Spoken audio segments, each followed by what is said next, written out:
Alors, qu'est-ce qu'on a fait avec ça, au fait?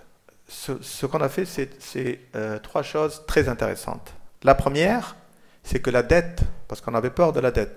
Vous vous rappelez, je vous avais dit qu'on ne souhaitait pas mettre la dette sur le budget de l'État. Ce qu'on a fait, au fait, c'est qu'on a poussé la dette vers le projet maintenant. Donc, c'est le privé qui prend la dette. N'est-ce pas? OK? Donc, ce n'est pas l'État. Donc, quelle est l'exposition de l'État? C'est la participation dans le fonds. OK? Donc, si l'État prend 50 millions de dinars, ce qui est énorme, hein, 50 millions de dinars de projet, c'est-à-dire equity, c'est-à-dire sa participation en equity, en investissement dans un projet, qu'est-ce qu'il aurait consommé du fonds, donc du fonds, c'est-à-dire du fonds mère? 1%. C'est tout ce qu'il peut perdre. Si le projet devait foirer, on fera de sorte à ce qu'il ne foire pas. Et si le projet devait foirer, donc on a donc le loss norm, c'est-à-dire la perte potentielle, elle est mesurable. On sait ce que c'est. Donc pour l'État, c'est très très important. Un. Okay. Deuxièmement, on va créer au fait une nouvelle génération d'entrepreneurs ou convertir la génération actuelle, parce qu'en travaillant avec les professionnels de l'investissement, ils vont quand même s'investir petit à petit ou être versés dans les meilleures pratiques.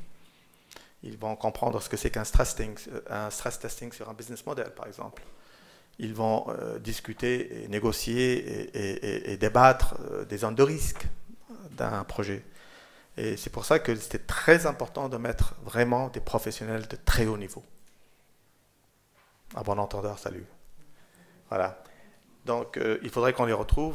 Ce n'est pas un nombre très important. Moi, je dirais qu'avec 100, 150 professionnels, j'espère des Tunisiens, mais si on n'a pas de Tunisiens, on prendrait d'autres nationalités. Mais c'est très, très, très important que les équipes qui vont gérer ces fonds soient des équipes top. C'est la condition sine qua non. Et la troisième chose, c'est que l'État n'est pas perdu dans tout ça. Hein. L'État, il est là. En fait, l'État tient les hautes commandes, ce qu'on appelle en anglais les commanding rights. L'État, il est toujours là. Il est là parce que, enfin, indirectement, bien sûr, parce qu'on ne souhaite pas d'ailleurs que le mot État soit prononcé en analysant ces projets ou en faisant c'est-à-dire en explorant les opportunités qui peuvent se présenter. C'est le fond. Mais derrière le fond, il y a l'État. Alors l'État, qu'est-ce qu'il va faire? Premièrement, il aura toujours la possibilité d'orienter un peu le pipe, comme on dit. D'orienter, par exemple, dans les zones défavorisées. Deuxièmement, l'État va avoir un effet de levier extraordinaire pour inculquer ou pour imposer les grands principes qui doivent être les principes ou les valeurs qu'on doit retenir dans notre pays pour tous les projets qui seraient lancés, c'est-à-dire bonne gouvernance, transparence, respect de l'environnement. Et par conséquent, l'État, à travers le fonds, donc le fonds mère, il peut dire pour un projet qui ne respecte pas ces principes ou ces valeurs, je ne participe pas. Et par conséquent, c'est une force de frappe aussi très importante. C'est important parce qu'on a beau dire on veut avoir une politique de protection de l'environnement, ceci, cela, mais là, c'est du vrai. Quand un promoteur ou un sponsor de projet, enfin, c'est-à-dire veut lancer son projet, que c'est pour des montants très, très, très importants, il sait que quand même, il y a les gardiens du temple qui sont là et qui vont s'assurer que son projet passe, c'est-à-dire respecte ses principes et ses valeurs. Donc c'est quand même trois aspects qui sont quand même assez importants.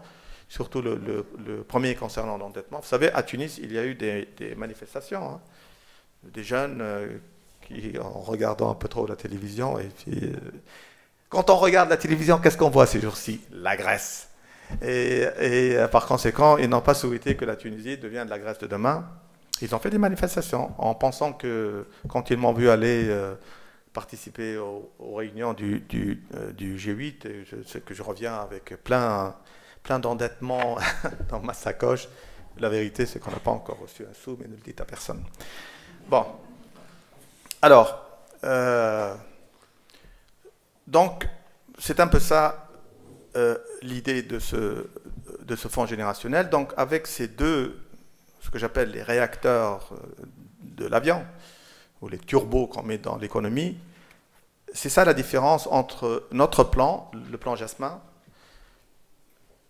Et d'ailleurs, le plan Jasmin, j'aimerais vous dire comment est-ce que le mot a été créé. C'est très simple. Je faisais une présentation similaire au président de la Banque mondiale, M. Zolik, et j'ai utilisé plan Marshall. Il m'a dit non, ça ne marche pas. Plan Marshall, c'est l'Europe qui était complètement détruite après la guerre. La Tunisie, c'est différent. Je lui ai dit, c'est très simple, j'ai un autre nom, le plan Jasmin. Il m'a dit, I love it. C'est ce que je...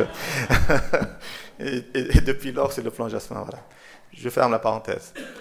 Donc, ce que je disais, c'est que ces deux réacteurs-là qu'on met sont très importants. Et c'est ça la différence avec d'autres plans sur 5 ans, les plans quinquennaux, c'est-à-dire qu'on met en place. Là, on met vraiment l'accent sur les outils, sur les instruments qui vont créer ou qui vont générer cet investissement. C'est très important ce que je dis. Hein. Parce que c'est bien beau de faire un plan, je l'ai dit tout à l'heure, je le répète. Maintenant, si on ne précise pas quelles sont les structures qui vont aider ou qui vont contribuer à assurer cet investissement-là, on se rend compte 3 ans plus tard que l'investissement qu'on avait en tête, qui est très ambitieux, 100 milliards de dollars sur 5 ans, NAD a un programme aussi ambitieux. Donc ils ont ajouté quelques centaines de millions de dollars. Mais tous les plans, enfin du moins que j'ai eu l'opportunité d'étudier, sont très similaires. C'est pour ça que je dis que le plan Jasmin, puisqu'il a été fait par des technocrates sans idéologie ou bien orientation politique, c'est un plan qui a été au fait mis en place, qui est vraiment au centre, hein, okay, au centre, middle of the road. Et que par conséquent, on peut ajuster un tout petit peu à gauche ou un tout petit peu à droite sans trop de problèmes. Hein. Donc c'est un modèle. Et si on est... c'est-à-dire si la grande orientation reste quand même une orientation libérale ou socio-libérale, ben, ça devrait marcher. Voilà. Donc je ferme la parenthèse. Alors maintenant, je vais vous parler de conditions pour réussir ce plan. Évidemment, je n'ai pas parlé de tout, mais j'aimerais quand même vous dire un tout petit mot sur les objectifs du plan. Ça, c'est très important. Tout à l'heure, j'ai cité les 2 priorités, qui sont le chômage et le développement régional. Et le chômage en particulier, c'est un objectif à moyen terme. Parce que si j'espère que ce plan réussirait, on va pouvoir donc au moins adresser en partie ce problème-là.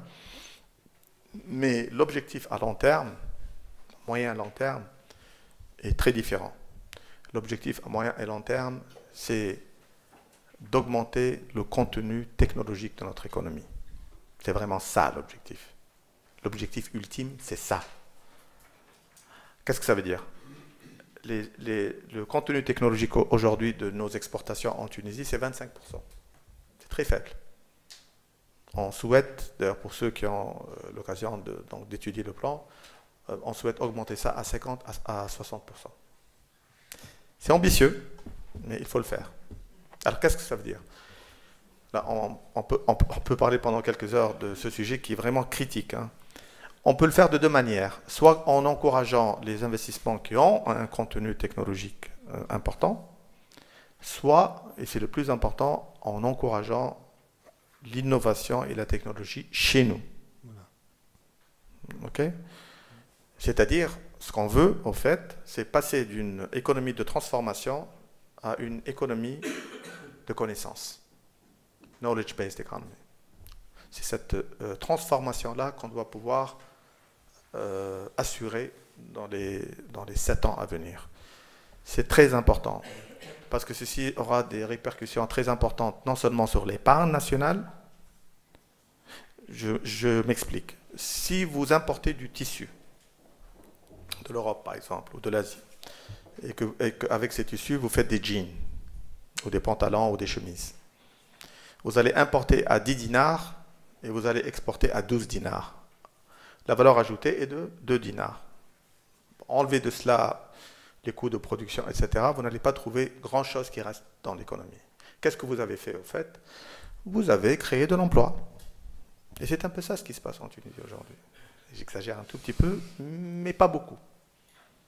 C'est-à-dire que l'économie de transformation, elle est très importante en Tunisie. Maintenant, on veut passer à une économie de connaissance, c'est-à-dire que vous importez 10 et vous produisez 20.